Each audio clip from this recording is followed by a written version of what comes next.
کوئی انگلی نہ اٹھائے کہ انہوں نے پیسے کے لیے یہ سب کچھ کیا، دولت کے لیے یہ سب کچھ کیا، کوئی انگلی نہ اٹھائے آپ. آج علماء پہ انگلیاں اٹھتی ہیں نا، یہ ریوو میں گھومتے ہیں، یہ ویگو میں. کل میں گیا صدر، مجھے کمپیوٹر خریدنا تھا، تو میں گیا چھپڑ میں دکان میں جا کے بیٹھ گیا، تو ایک صاحب آئے اور کہنے لگے، وہ کوئی جماعت المسلمین کے لگ رہے تھے، بار بار طنز کر رہے ہیں نا ہمارے گارڈ پر بھی، گاڑی پر بھی بار بار طنز کہ وہ جو TLP کے صدر تھے نا خادم حسین، ان کے بیٹے نے سنا ہے ویگو خرید، مجھے بتا رہے ہیں ان کے بیٹے نے سنا ہے ویگو خرید لی ہے. مجھے کہہ رہے ہیں طنز کس پہ ہو رہا ہے میرے. میں سمجھ گیا کہ یہ TLP کے حوالے سے ہمیں سمجھا رہے ہیں کہ تم نے بھی لے لی ہے.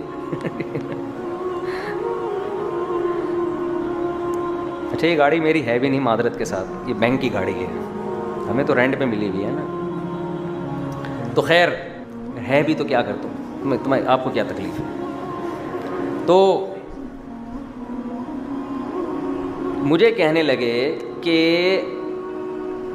خادم حسین رضوی صاحب کے بیٹے نے کیا خرید لی ہے، ویگو. کہنے لگے کہ ایک صاحب نے نیچے کمنٹس کیے کہ خادم حسین رضوی صاحب کے بیٹے کا نام کیا ہے، جو بھی سعد رضوی صاحب. کہتے ہیں میں نے دیکھا کہ نیچے کسی نے کمنٹس کیے، مولانا سعد رضوی صاحب آپ ویگو میں گھومیں، ہم اچار روٹی کھا کے گزارا کر لیں گے. آپ ویگو میں گھومیں، ہم اچار روٹی پہ گزارا کر لیں گے. یعنی طنز کیا نا کہ یار تم مولوی لوگ ویگو میں گھوم رہے ہو. اور کہنے لگے کہ وہ ان کے ساتھ رضوی صاحب نے پیچھے گارڈ بھی رکھے ہوئے ویگو میں، اور بڑی ٹھاٹ بھاٹ اور بڑے عشق رسول میں بڑے ٹھاٹ بھاٹ. تو اصل میں سعد رضوی صاحب کا لیبل لگا کے سمجھا کس کو رہے تھے، اور اپنی غربت بیچارے بتا رہے تھے کہ ہم اچار روٹی پہ گزارا کر لیں گے. مفتی صاحب آپ کس پہ گھومیں، گارڈوں کے ساتھ. میں نے ان کو جواب نہیں دیا، لیکن میں نے کہا میں جواب ریکارڈ ضرور کرواؤں گا، کیونکہ یہ اعتراضات بہت سارے لوگوں کو علماء پہ ہوتے رہتے ہیں. کوئی ریوو میں گھوم رہا ہے، کوئی ویگو میں گھوم رہا ہے، کوئی جہاز میں کہاں جا رہا ہے یہ نہیں بتاؤں گا، کوئی کہاں کہاں جا رہا ہے، یہ سب کچھ جو ہے. دیکھو اگر کوئی حلال پیسوں سے ریوو میں، ویگو میں، ہیلی کاپٹر میں، جہاز میں، لینڈ کروزر میں حلال پیسوں سے گھوم رہا ہے نا، کوئی حرام ثابت نہیں ہے اس کے اوپر، تو گھومنے دو اس کو. چاہے وہ راکٹ میں گھوم رہا ہے، وہ مریخ پہ جا رہا ہے، وہ چاند پہ جا رہا ہے. ہمارے نبی آخری نبی تھے، تو اللہ نے آپ کو ایسا بنایا کہ کل کوئی غیر مسلم آپ پر انگلی نہ اٹھا سکے.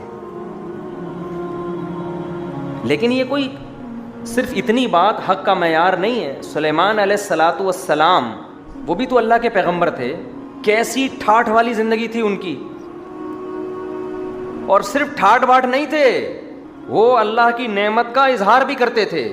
ملکہ سبا کے بارے میں ہدہد نے بتایا کہ ملکہ سبا کا بہت بڑا تخت ہے اور بڑے وسائل ہیں، اور ملکہ سبا نے جب بڑے بڑے مہنگے گفٹ بھیجے نا سلیمان علیہ السلام کے پاس، سلیمان علیہ السلام نے ان گفٹوں کو جو اربوں خربوں روپے کے تھے، ایسا جملہ کہا کہ میری نظر میں ان گفٹوں کی ویلیو 2 ٹکے کی نہیں ہے. ما آتانی اللہ خیر مما آتاکم. ذرا چکر لگا کبھی ہمارے کنٹری، میرے محل میں جو سونے اور چاندی اور جو ہیرے جواہرات ہیں نا، اور میرا تخت ہے، پتہ چلے گا جو اللہ نے مجھے دیا ہے وہ تیرے ان وسائل سے کروڑا گنا بہتر ہے. بل انتم بہدیتکم تفرحون. اور تو اپنے گفٹ پہ جو اترا رہی ہے نا، یہ جو چل رہا ہے کہ میں نے اتنے، اور آپ کا یہ بھرم میں لینے کی کوشش کی ملکہ سبا نے، بھرم میں لینے کی کوشش کی نا، جب میں اتنے مہنگے مہنگے گفٹ بھیجوں گی. سلیمان علیہ السلام کہیں گے بھائی یہ تو بڑی پاورفل ریاست ہے، بھائی ان کی معاشی لحاظ سے بڑے مضبوط ہیں یہ لوگ، بڑی ارب پتی عورت ہے یہ. سلیمان علیہ السلام نے وہ گفٹ سارے واپس کیے، چل ایسے کر کے نا، بیوقوف عورت ہمیں بھرم میں لے رہی ہے. تو اب آپ بتاؤ، بظاہر تو یہ شو بازی لگ رہی ہے نا، لیکن یہ اللہ کے لیے شو بازی تھی، اللہ کے لیے تھی. اس کو بھرم میں، اس پہ بھرم ڈال دیے، الٹا بھرم اسی پہ ریورس کر دیے. کیوں؟ حلال کے ہیں یہ. کس نے دیے نعمتیں؟ اللہ نے دی ہیں. تو اس پہ سلیمان علیہ السلام شرمندہ نہیں ہوئے کہ آپ نے مجھے اتنے کروڑ گفٹ دیے. ملکہ سبا میں تو اچار سے روٹی کھا رہا تھا، ٹھیک ہے نا، میں تو بڑی مشکل سے گزارا کر رہا تھا، چلو ہم جیسے لوگوں کا آپ نے بھی کچھ خیال کیا، لیکن کلمہ بھی پڑھ لیں تو آپ کی بڑی نوازش ہوگی. نا نا نا، ارجع الیہم، قاصے سے کہا واپس، یہ بھرم میں لینے کی ہمیں کوشش تو بھرم تھے تو بھرم ڈالے نا. اور اپنی فوج, اپنی آرمی کے بھی بھرم اس کے اوپر کر دیے. کہا فَلَنَأْتِيَنَّهُمْ بِجُنُودٍ لَّا قِبَلَ لَهُمْ بِهَا, ایسا لشکر لے کے حملہ کروں گا نا, مقابلے کی سکت نہیں ہوگی. کان سے پکڑ کے سب کو ان کے کنٹری سے باہر نکال دوں گا میں. جو کام کہا ہے وہ کر, بندی بن کے چلی آ, ٹھیک ہے نا, اسلام قبول کر آ کے کلمہ پڑھ, زیادہ ادھر ادھر کی باتیں کرنے کی ضرورت نہیں ہے. وہ ڈر گئی. وہ پھر مزید بھرم میں لینے کے لیے نا اپنا محل دکھایا, اتنا خوبصورت تالاب بنایا, اس کے اوپر شیشے کا فرش اتنا خوبصورت کہ ان جو گلاسز تھے اس میں اور پانی میں کوئی فرق نہیں تھا. اس دور میں ایسی ٹیکنالوجی کہاں سے آئی ہوگی؟ حضرت سلیمان علیہ السلام یہ بھی کر سکتے تھے کہ ایک منجی ٹوٹی ہوئی چارپائی بچھا دیتے کہ ملکہ سبا ادھر آ کے بیٹھے گی تو میں سامنے بیٹھ کے اس کو تبلیغ کروں گا. حضرت سلیمان علیہ السلام کو پتا تھا کہ بادشاہوں پہ جو بھرم ڈالے جاتے ہیں وہ کون سے ہوتے ہیں؟ بادشاہانہ ہوتے ہیں, شاہانہ بھرم ہوتے ہیں. تو شاہانہ بھرم ڈالو اس کے اوپر, اس سے اسی کی زبان میں بات کرو. تو جب اس کو بلایا ہے تو وہ جو تالاب تھا نا اس کے اوپر شیشے کا فرش, اتنا تالاب تھا, ہاں, ممرد من قواریر, شیشے کے فرش تھا اس کے اوپر, یا محل تھا وہ شیشے کا فرش تھا, تالاب نہیں ہوگا واللہ عالم. لیکن شیشہ اتنا خوبصورت تھا کہ اس میں ایسی لہریں کہ وہ لگ رہا تھا کہ یہ کیا ہے؟ پانی ہے. ملکہ سبا نے اپنے پائنچے اوپر کیے کہ پانی ہے, تو سلیمان علیہ السلام نے بھرم دیکھو کہ یہ پانی نہیں ہے, صرح ممرد من قواریر, یہ شیشے کی پلیٹیں لگی ہوئی ہیں اس کے اوپر. فوراً ملکہ سبا نے کیا کہا؟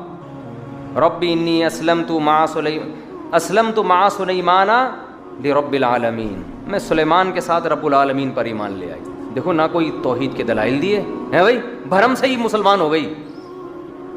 بعض کام بھرم سے ہوتے ہیں, سمجھ رہے ہو؟ جیسے میں بار بار کہتا ہوں نا, پاکستان ایٹمی طاقت ہے. اب ہم دنیا پہ اپنے بھرم کے لیے کوئی حوالہ ہے ہمارے پاس؟ ہم دنیا میں اپنی ایک ساکھ دکھانا چاہتے ہیں کہ ہم وہ قوم ہے جن کے یہاں ٹماٹر 400 روپے کلو بکتا ہے. کون عزت کرے گا بھائی؟ بولو. ہم وہ قوم ہیں کہ آدھا ملک سیلاب سے ڈوب گیا, بہت اللہ بچائے, بہت ہی قسمہ پرسی والے حالات ہیں. ہم وہ قوم ہیں کہ گیس استعمال کرو نہیں, بل غلط مینجمنٹ کی وجہ سے 50,000 آئے گا. کوئی ہے؟ دلائل سے بہت مشکل ہے. بھرم ہمارے پاس بم کے الحمدللہ بہت ہے. کہیں بھی جاؤ تمہارے پاس کیا ہے؟ بولے وہ بم ہے بھائی. ایسے جیب میں ہاتھ ڈالو, ہمارے پاس کیا ہے؟ بم ہے, ایٹم بم. تو وہ مجھے نا ٹی ایل پی کا حوالہ دے کے کہہ رہے تھے کہ دیکھو ویگو. لیکن میں اصولی بات کرنا چاہتا ہوں, کبھی بھی کسی کے بارے میں نیگیٹو تبصرہ فوراً نہ کر دیا کرو, یہ بدگمانی ہے. مجھے خیال ہوا میں ان کو سمجھاؤں کہ جب ایک آدمی مشہور ہو, چاہے وہ سعد رضوی صاحب ہوں یا خادم حسین رضوی صاحب ہوں یا کوئی بھی ہو, جب مشہور ہوگا تو جان کو خطرہ ہوگا کہ نہیں ہوگا؟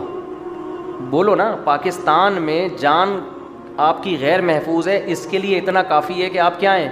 مشہور ہیں. حضرت مولانا اسلم شیخو پوری شہید رحمۃ اللہ علیہ, جو دونوں پاؤں سے معذور تھے, کبھی کوئی فرقہ وارانہ بیان ان کی زبان سے ہم نے نہیں سنا. انتہائی پازیٹیو وے میں قرآن کی خدمت کر رہے تھے, بہت میٹھا لہجہ تھا ان پر. تو لوگوں کو یہ اعتراض تھے کہ سخت بیان کیوں نہیں کرتے. یہ میں نے خود ان کے بعض فین سے سنا کہ یار یہ سخت بیان کیوں نہیں کرتے. اتنے میٹھے بیانات ان کے ہوا کرتے تھے. ان کو شہید کر دیا. کیوں؟ فیمس ہو رہے تھے, وہ مشہور ہو رہے تھے. درس قرآن .com پہ ان کا ایک نام بن گیا تھا, پوری دنیا میں ان کے درس قرآن سنے جا رہے تھے. بہت علماء نے ان کو سمجھایا, آپ گارڈ رکھیں, آپ حفاظت کا انتظام کریں. لیکن ہمارے یہاں توکل کا ایک ایسا مفہوم پیش کیا جاتا ہے جو قرآن و سنت میں نہیں ہے. حضرت مولانا یوسف جہانوی شہید رحمۃ اللہ علیہ, مفتی نظام الدین شہید رحمۃ اللہ علیہ, حضرت مفتی تقی عثمانی صاحب سے کبھی آپ نے کوئی نیگیٹو بات سنی ان کی زبان سے؟ کوئی چبھتا ہوا سخت جملہ؟ اتنی شائستہ زبان ہے کہ ان کے طلبہ نے ایک دفعہ بتایا کہ ایک دفعہ وہ مسئلہ بتا رہے تھے کہ کوئی شخص اگر لباس کے بغیر نماز پڑھے, لباس نہ ہو اس کے پاس, اس طرح کا کوئی مسئلہ تھا. تو اب ایک تھوڑا سا نامناسب لفظ ہے, اس کے لیے اردو میں استعمال ہوتا ہے بھائی, یعنی مجھے بھی وہ لفظ استعمال کرنا اچھا نہیں لگ رہا. یعنی ہم اس کے لیے کیا کہتے ہیں, جو لباس کے بغیر انسان ہو, ننگا کہتے ہیں نا, اس کے لیے بہت ہی اچھا نہیں لگ رہا, لیکن مجھے مثال سمجھانے کے لیے لفظ بتانا ضروری ہے. تو ایک طالب علم نے بتایا کہ یہ اس کا آلٹرنیٹ ان کو سمجھ میں نہیں آ رہا تھا کہ میں کیا کہوں. تو کافی دیر سوچتے سوچتے انہوں نے کہا بے لباس ہو گیا کوئی. یعنی اتنی شائستہ زبان ہے کہ کوئی بھی ایسا لفظ جو تھوڑا نامناسب لفظ ہے وہ بھی استعمال نہیں کرتے. لیکن آپ بتائیں ان پہ قاتلانہ حملہ ہوا کہ نہیں ہوا؟ تو پاکستان میں آپ کی جان غیر محفوظ ہے, اس کے لیے اتنا کافی ہے کہ آپ کیا ہیں, ایک فیمس ہیں.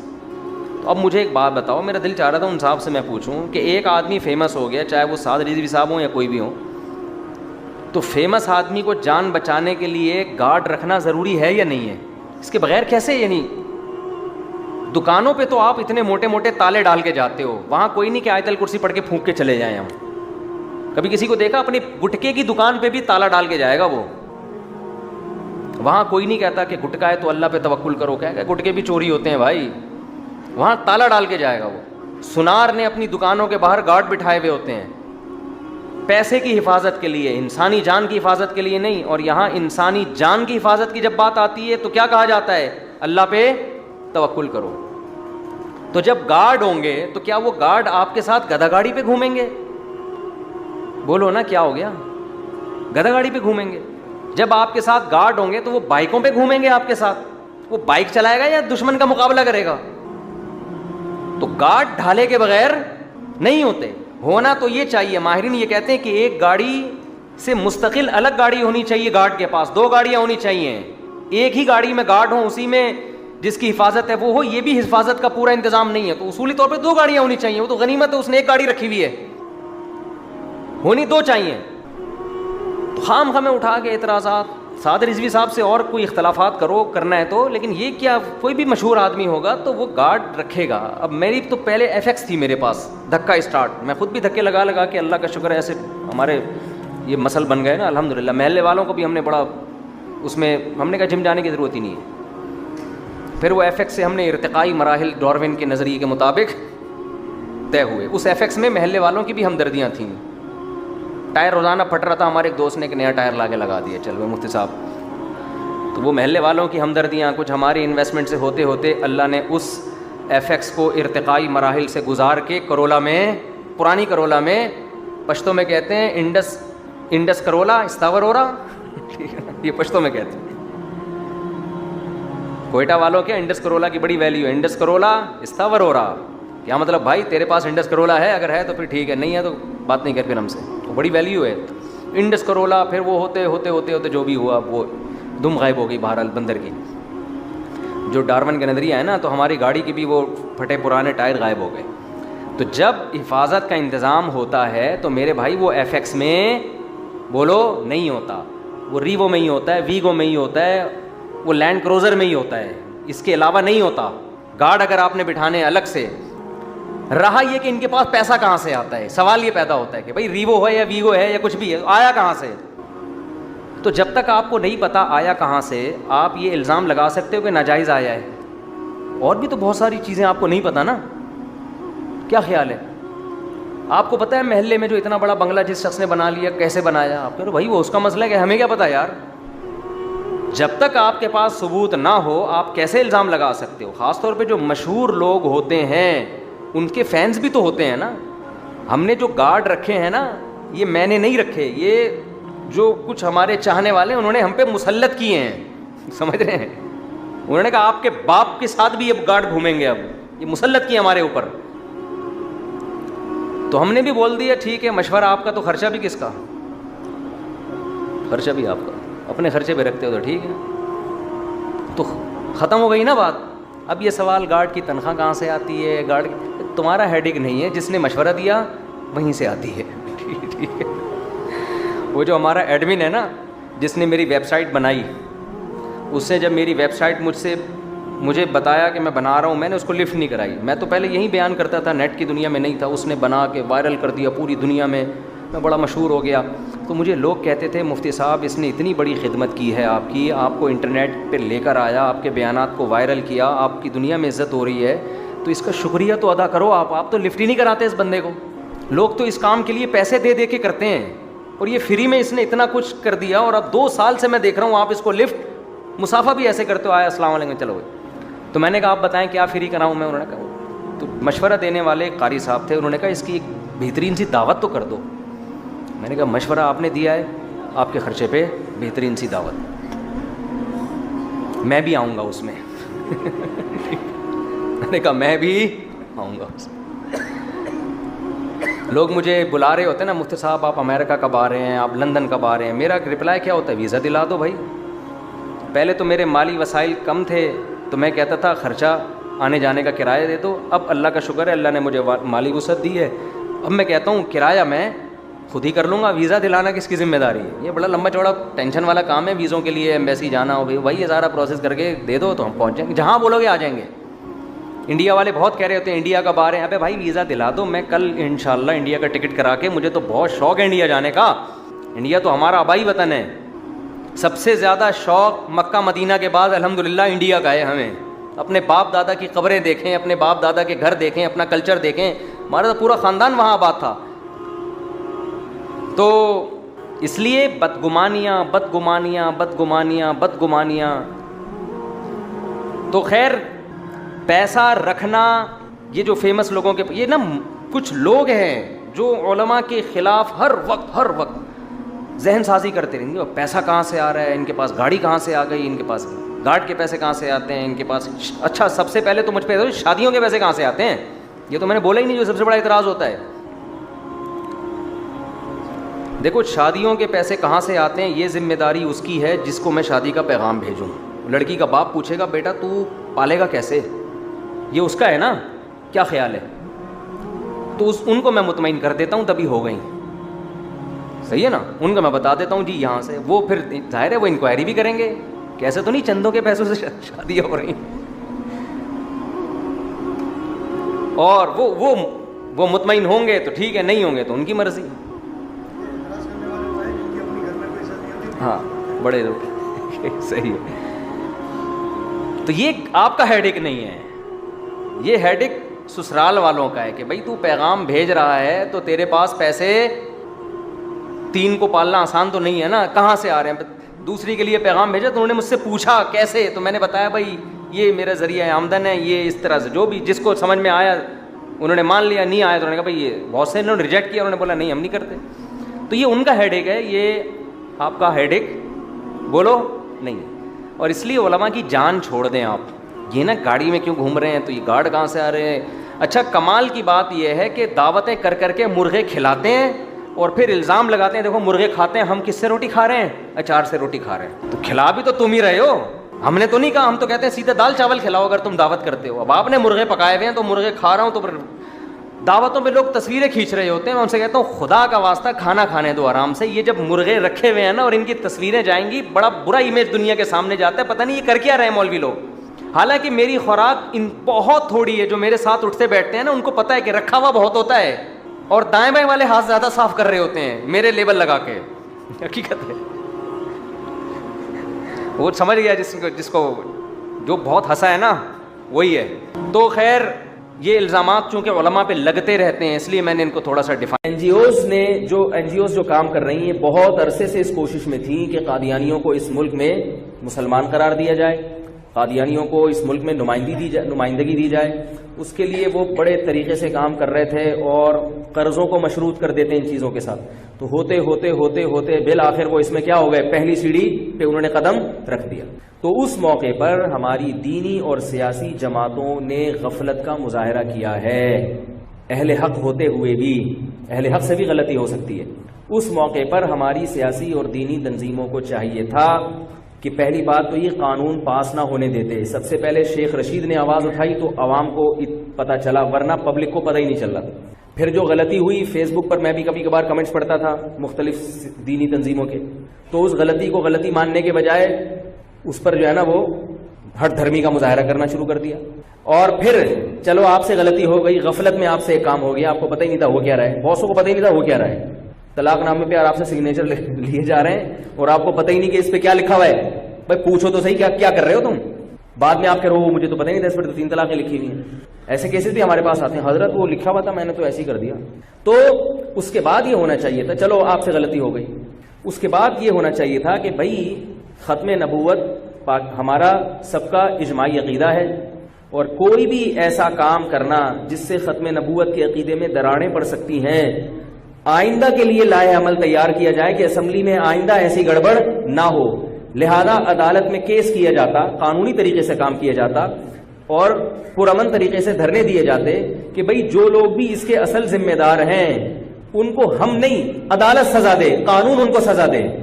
یہ مطالبہ کرنے کا حق تو ہے نا عوام کو، لیکن یہ کام بھی بولو بھائی نہیں. پھر جو تبدیلی ہوئی ہے، جو تبدیلی واپس لی گئی ہے، اچھا جامعہ کراچی کے ایک معروف دینی ادارے نے الحمدللہ عدالت میں کیس کیا بھی تھا، وہ کیس ابھی تک چل بھی رہا ہے اور اس کے کچھ فائدے بھی الحمدللہ سامنے آئے. لیکن یہ کہ جو اصل ذمہ داری تو کس کی ہوتی ہے؟ جو عوامی نمائندے اسمبلیوں میں پہنچے ہوئے ہیں.